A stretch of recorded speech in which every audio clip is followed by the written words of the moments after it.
السلام عليكم ورحمة الله وبركاته. waxaan umaleynaa inaad la socotaan kulligiin ninkii ugu horreeyay Soomaaliya oo city council inuu noo sharaxay sanadkan xaafaduna waxa la yiraahdaa ward 6 intaan aqoontaan marka idin sharxo sida Riverside ay ka soo bilaabataa guryaha Soomaalida calaamada u taqaan kuwa Starbucks ka dambeeya kuwa geeska webiga saaran aldi guryaha ku dhagan iyo library-ga moolka 24 ee hareerihiisa Borland ilaa ku soo gaar gurigan la yiraahdo 1920 oo marka la soo dhaafo 35 bridge la soo dhaafo area-daas oo dhan waxa ku nool ilaa 15,000 oo Soomaali 5,000 kaliya haday soo baxdo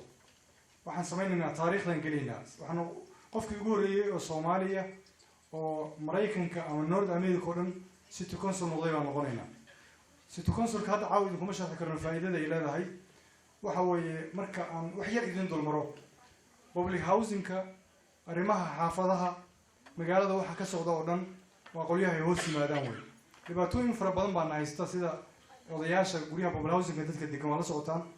sharciyo badan baa la soo rogay 3 bilood ka badan ma maqnaan kartaan dhibaatooyin badan baan haysta magaalada naga haysta Cabdulqaadir Warsame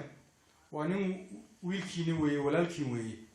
wuxuu ka sharaxan yahay ward 6 waxaan idinka codsanaynaa inta deganna inay u soo baxaan oo codeeyaan 16 Abriil waa talaado meelaha laga codeynayo moolka 24 iyo moolka Riverside iyo xaafad walba waa geenayna fadlan qof walba albaabka ha garaaco qofkii aan citizen ahayn wuxuu ku kaalmeynayaa inuu inta citizen-ka inuu ku qalqaaliyo oo u sharaxo oo waliba kaxeeyo baabuur basas ah baan waxaan geenaynaa guryaha public housing-ka oo dadka waayeelka degan yihiin mar kale waxaan idinka codsanaynaa mar saddexaad mar afraad idinka codsanaynaa bisha Abriil 16-keeda inaad taariikh samaysaan waa 16 Abriil waa maalin talaada ah